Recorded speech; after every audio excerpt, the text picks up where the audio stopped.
This is episode 549. And today we're going to be talking about realizing your full potential. We sit around and we do things and we kind of push ourselves occasionally to achieve things that we didn't thought possible. But is that really our full potential? There's a great series on Gaia TV that talks about your full potential. And I've always been fascinated with this concept of your full potential, self mastery, and all of that. And we are capable of so much more. So, most people look back on their life and wonder what they could have accomplished if they've only been more decisive and committed. On the deathbed, there's more about regrets of what they didn't do than what they did do. You can avoid this kind of regret by choosing to become the best you can be at something. So you can be, focused, be that master of one thing, or be a master of yourself, or be a master of martial arts or sales or whatever that might be. But, looking at achieving your full potential. So, what do you want to master? Look at your life. What really invites you to go deeper? Follow this process to the best you can. So we're going to go over some steps now on how to realize your full potential. Number one is access your strengths. Your greatest potential will involve one or more of your strengths. And there's plenty of assessments. There's a VIA, Virtues in Action, Strength Finder. There's the Gallup, the Clifton Gallup Strength Finders. If you don't know what your strengths are, because often what comes easy to us we dismiss, so we don't think it's a strength. We go, well, anybody can do it, so I'm not going to list that. But the Clifton Gallup Strength Finder is a really good assessment that comes up with 64 and ranks them in a certain order, and help you assess your strengths. If you don't want to go that route, just look at what you've accomplished and what strengths did you use to get that. And then assess your weaknesses, right? Do the same with your weaknesses. So, while weaknesses and can often should be strengthened, it's helpful to avoid them at all costs. We want to be able to know what we're weak at. So does it pay to strengthen it, or is it more beneficial to have somebody else take care of it? Because when you look at weaknesses, right, you look at a football team, the linemen have their strengths, but they can't throw a pass. So would it be beneficial for a lineman to learn how to throw a pass? Probably not, but they could take that time that they learned to throw a pass into blocking and doing a swim move and doing other things. So you have to look at what the goal is, and then does that weakness need to be strengthened, or can you just let it go and focus on your strengths to achieve that goal? So, right, it's what do you want to accomplish? And then what do you like, right? So there's this, we like stuff, and if it's just not about effort and skill. It's about putting enough time to be successful. And when you're doing something you enjoy, it goes that much further. For me, it's coaching, it's personal development, it's CrossFit, all these things I just can get lost into, and I just love to do it. And there's some skill associated with it, but what do you what do you like? What do you do and you just lose complete track of time? Do you lose complete knowing where you are? Kind of like being in the zone, or being in flow. What do those things happen? And that can be a strength or it can be a weakness, right? Because the strength we're talking about is skill, something that you develop. But when you do something that you like, it's part of who you are. And so by combining those, you can start to reach your full potential.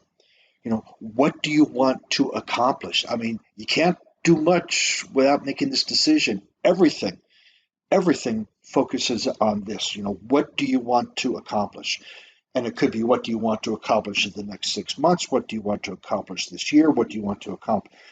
And this is where coaching comes in really helpful, because people will either go, I don't know what I want to accomplish, or they go, I want to accomplish this in the next 5 years. And that time frame is so far out that there's no action to be taken. They wait and wait and wait.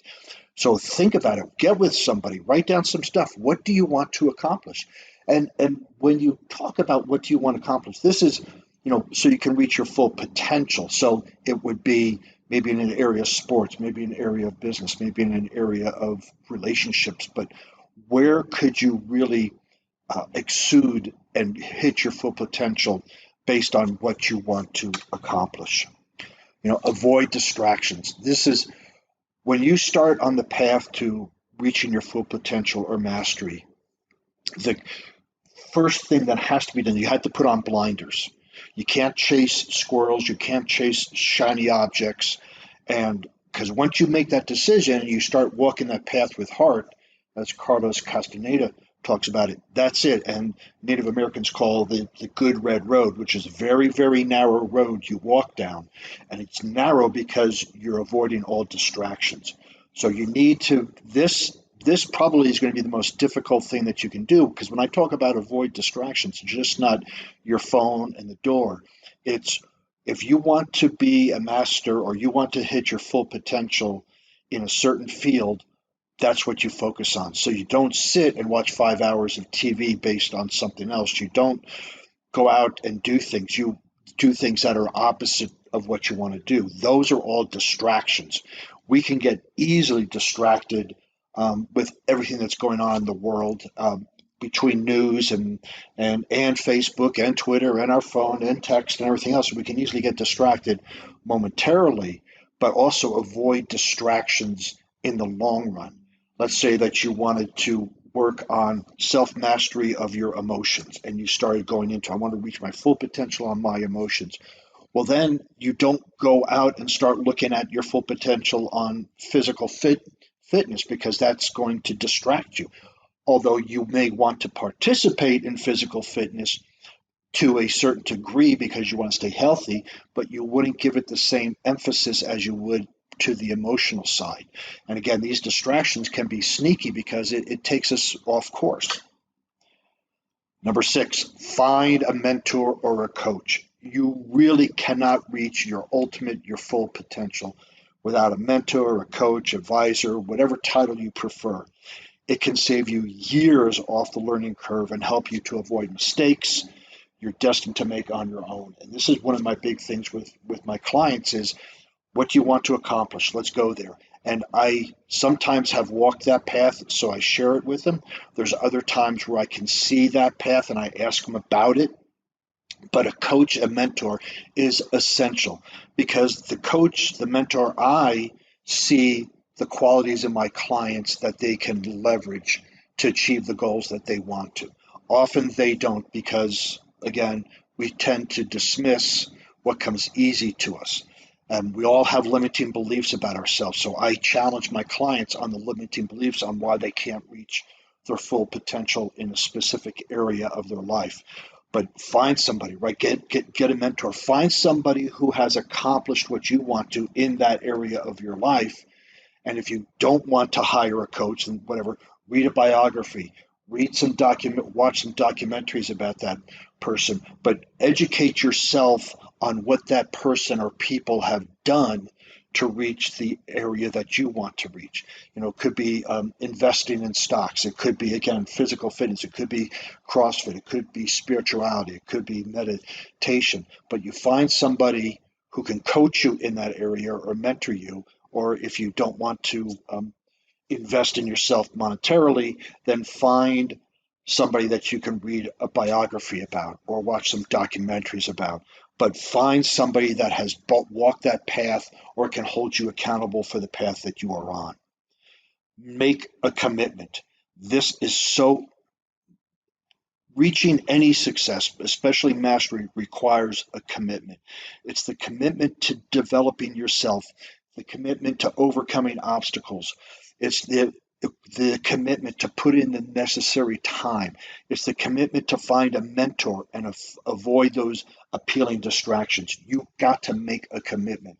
And if you know what you want, I would write down, I am committed to achieving this. I will do this, and write it down as a declaration and then sign it. You have to make a commitment. And a warrior always keeps their word. So when you make a commitment, you're making a commitment to yourself. You're giving yourself your word and you stick by it. If you break that word, you will start to not trust yourself in going after other things. So you make the commitment, you see it through to the accomplishment, and you use whatever resources necessary to make that happen. And then focus on improvement, right? So not perfection. Seek regular small improvements. Consistent progress is the key to mastery and to hitting your full potential. You know, Mastering anything can take years and years and years. And even, you go to meditative masters, yogis, and martial artists, and they're still practicing. It's called a practice, not a perfect, right? It's a martial arts practice. It's a meditative practice. It's a yoga practice. It's not a yoga perfect. So it's always a practice. And if you just regularly just increase Kaizen, right? The Japanese principle of improving a little bit better every day, just to prove a little bit better every day. Every day you're making, Robert Schuller used to say, inch by inch, anything's a cinch. And so when you can start to make these small improvements, you are moving closer towards your full potential. So, have you ever really truly committed yourself to anything? Think about it. Think about it. And most of us, I can say no. I mean, I'm in that boat for most of the stuff.